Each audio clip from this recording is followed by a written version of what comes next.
Assalamualaikum warahmatullahi wabarakatuh. Perkenalkan, nama saya Afrilia Demerwati, kelas 11 TKJ 1, nomor absen 3. Di sini saya akan mempresentasikan tentang standar komunikasi data. Standar komunikasi data. A. Perbedaan OSI dan TCP atau IP. 1. TCP atau IP lebih populer karena lebih sederhana untuk digunakan sehari-hari dibandingkan OSI. 2. Dalam OSI layer terdapat 3 layer yang berkaitan dengan aplikasi atau application, presentation, dan session. Sedangkan dalam TCP atau IP hanya 1 layer, yaitu application layer. 3. Dalam OSI layer memiliki 7 layer dalam menjelaskan proses komunikasi data di dalam jaringan, sedangkan pada TCP atau IP hanya memiliki 5 layer. 4. OSI pada saat ini hanya merupakan sebuah model konsep jaringan, sedangkan TCP atau IP mengembangkan modelnya setelah sudah diimplementasikan. 5. Dalam OSI layer, komunikasi data secara physical atau data link dan physical layer, sedangkan TCP atau IP komunikasi data secara network access.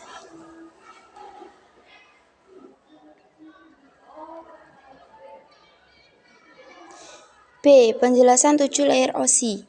Application layer. Layer ini berfungsi sebagai perantara antara aplikasi atau user interface dan jaringan, mengatur akses jaringan dan komunikasi, dan kemudian membuat pesan-pesan kesalahan. Protokol dalam layer ini adalah HTTP, FTP, SMTP, dan NFS.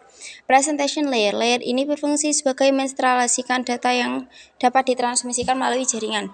Protokol dalam layer ini adalah redirector software seperti layanan workstation.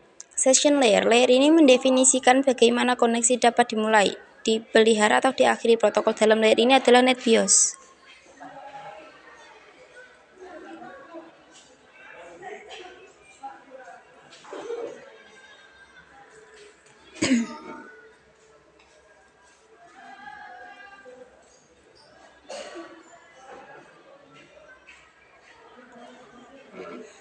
Transport layer. Layer ini berfungsi untuk memecah data ke dalam paket-paket data, serta memberikan nomor urut ke paket-paket tersebut sehingga dapat disusun kembali pada sisi tujuan setelah diterima.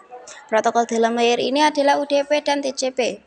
Network layer. Layer ini mendefinisikan alamat-alamat IP dan menyediakan fungsi routing sehingga paket dapat dikirim keluar dari segmen network lokal ke suatu tujuan yang berada pada suatu network lain. Protokol pada layer ini adalah IP.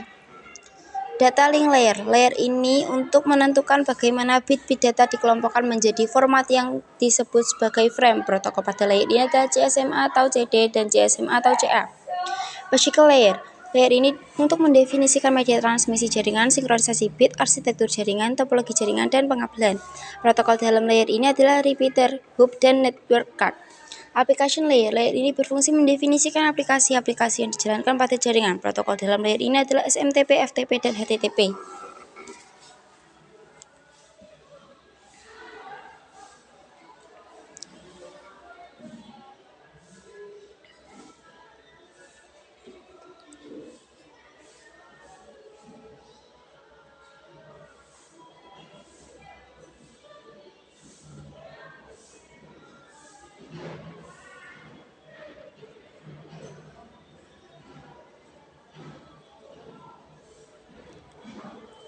Baik, penjelasan 5 layer TCP atau IP.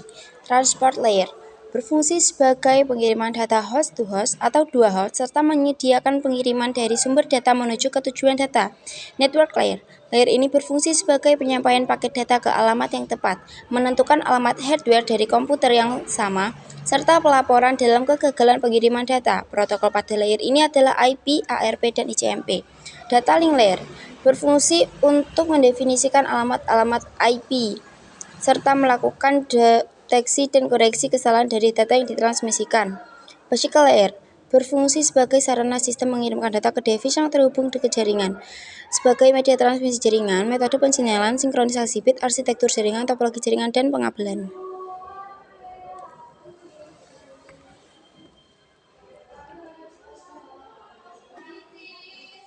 C. Definisi UDP. UDP adalah singkatan dari User Datagram Protocol, yaitu salah satu protokol lapisan transport TCP atau IP yang mendukung komunikasi yang tidak andal atau unreliable tanpa koneksi atau connectionless antara host dalam jaringan yang menggunakan TCP atau IP. Protokol ini didefinisikan dalam RFC 768 melalui UDP, aplikasi maupun software dalam mengirimkan pesan kepada komputer lain di dalam jaringan lain tanpa perlu melakukan komunikasi awal. UDP menerapkan komunikasi secara sederhana dengan mekanisme minimalis komunikasi data semacam DNS, NTP, DHCP, dan RIP.